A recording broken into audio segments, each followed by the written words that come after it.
Salam damai sejahtera bagi kita semua.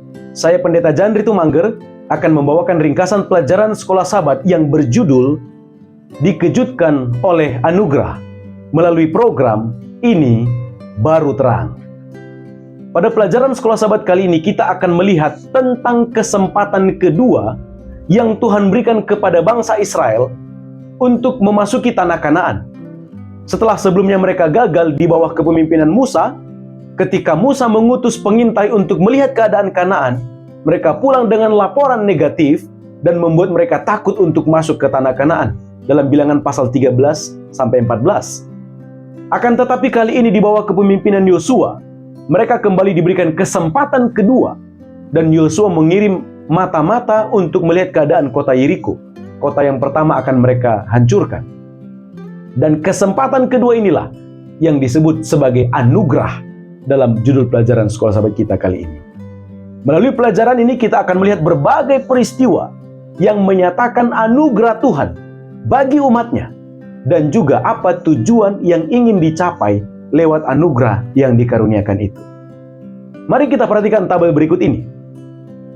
Di bagian atas ada pelajaran, peristiwa, kemudian bentuk anugerah, dan juga tujuan dari anugerah. Kita masuk ke pelajaran di hari Minggu.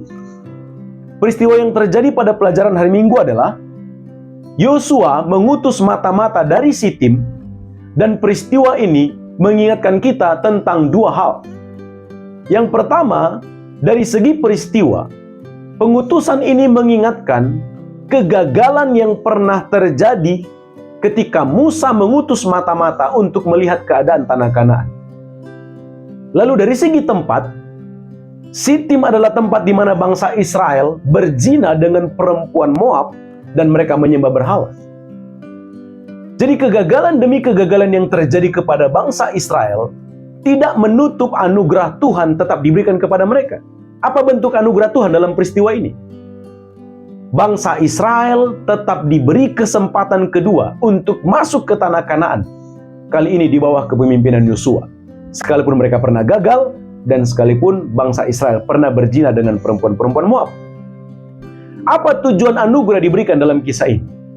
Tujuannya adalah agar umat Tuhan memiliki kesempatan hidup baru, dan mereka akan bertumbuh dalam iman, ketaatan, serta kasih, dan juga kasih kepada sesama. Demikian juga halnya dengan kita. Setiap kesempatan yang Tuhan berikan harus membawa kita kepada hidup baru, bertumbuh dalam iman, dalam ketaatan, dan kasih kepada sesama. Itu untuk pelajaran di hari Minggu. Sekarang kita masuk ke pelajaran di hari Senin. Peristiwa di pelajaran hari Senin. Rahab menyembunyikan dua pengintai yang dikirim oleh Yosua dari kejaran Raja Yeriko. Lalu bentuk anugerah Tuhan dalam peristiwa ini adalah Tuhan memakai seseorang yang sebelumnya tidak percaya kepada Tuhan, tidak mengenal Tuhan, untuk penggenapan janjinya. Dalam hal ini yang kita maksud adalah Rahab. Apa tujuan anugerah itu diberikan? Tujuannya adalah untuk menyatakan bahwa keselamatan datang melalui iman, bukan berdasarkan asal-usul. Karena Rahab akhirnya diselamatkan karena imannya yang dinyatakannya bahwa dia percaya kepada Tuhan. Karena kalau dari asal-usulnya, tampaknya Rahab tidak layak untuk diselamatkan. Lalu tujuan anugerah yang kedua dalam peristiwa ini menyatakan bahwa Allah dapat memakai siapa saja untuk melakukan rencananya. Ini fokus pelajaran hari Senin. Sekarang kita masuk ke pelajaran di hari Selasa. Peristiwa yang terjadi pada pelajaran hari Selasa. Rahab menaruh benang kirmizi pada jendelanya. Itu adalah pertanda agar rumahnya tidak dimusnahkan ketika Yeriko akan dihancurkan.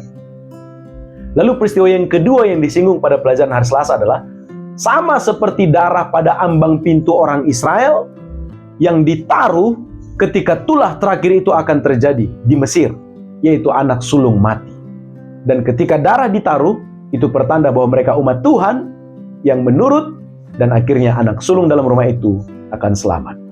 Apa bentuk anugerah dalam peristiwa ini?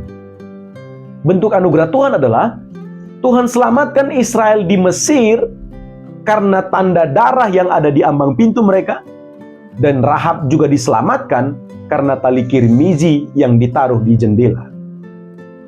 Kedua hal ini mengarah kepada darah Kristus Maka tindakan menaruh darah pada ambang pintu, lalu kemudian menaruh benang kirmizi pada jendela adalah bentuk keyakinan dan kepercayaan kepada darah Kristus yang menyelamatkan. Maka tujuan dari anugerah itu diberikan adalah untuk menyatakan bahwa keselamatan datang melalui darah Kristus. Dan hal yang sama juga harus kita yakini pada masa sekarang ini. Itu fokus pelajaran di hari Selasa.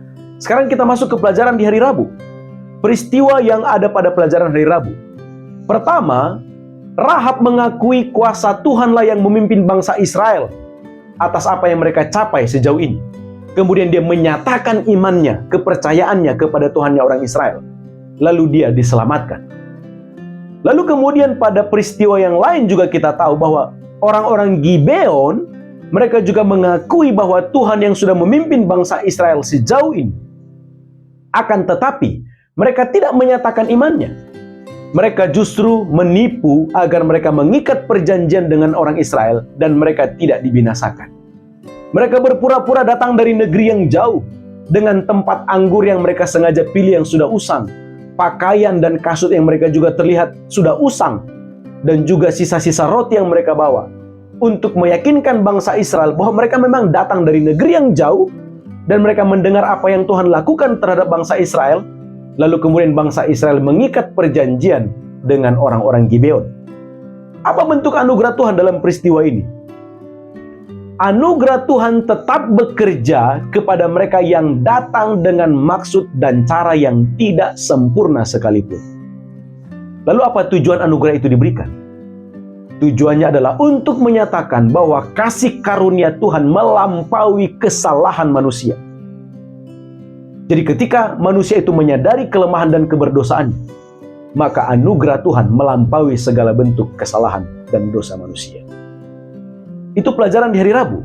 Sekarang kita masuk ke pelajaran di hari Kamis. Peristiwa pada pelajaran di hari Kamis. Yang pertama, akhirnya penipuan orang Gibeon itu terbongkar. Akan tetapi mereka tidak dibinasakan, karena bangsa Israel sudah menaruh sumpah untuk tidak membinasakan mereka.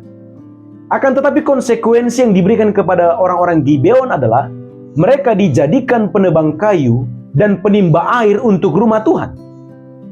Dan kemudian kita juga nanti membaca dalam Nehemia pasal 7. Orang-orang Gibeon juga ikut membantu membangun kembali Yerusalem.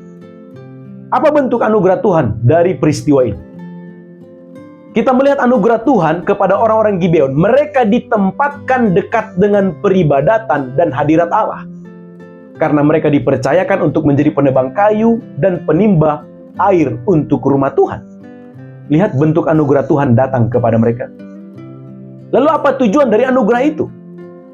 Tujuannya adalah untuk mengubah hukuman menjadi kesempatan rohani. Orang-orang Gibeon tidak dibinasakan, melainkan dibuat untuk melayani rumah Tuhan, menjadi penebang kayu dan penimba air. Lalu kemudian, tujuan yang kedua adalah anugerah Tuhan menebus masa lalu, kemudian memberi arah baru bagi masa depan. Dan kita tahu ini terjadi dalam kehidupan orang-orang Gibeon. Saudara yang terkasih, itulah garis besar pelajaran Sekolah Sabat sepanjang minggu ini. Dan kita melihat bahwa Tuhan penuh dengan anugerah. Ia selalu memberi kesempatan baru bagi umatnya.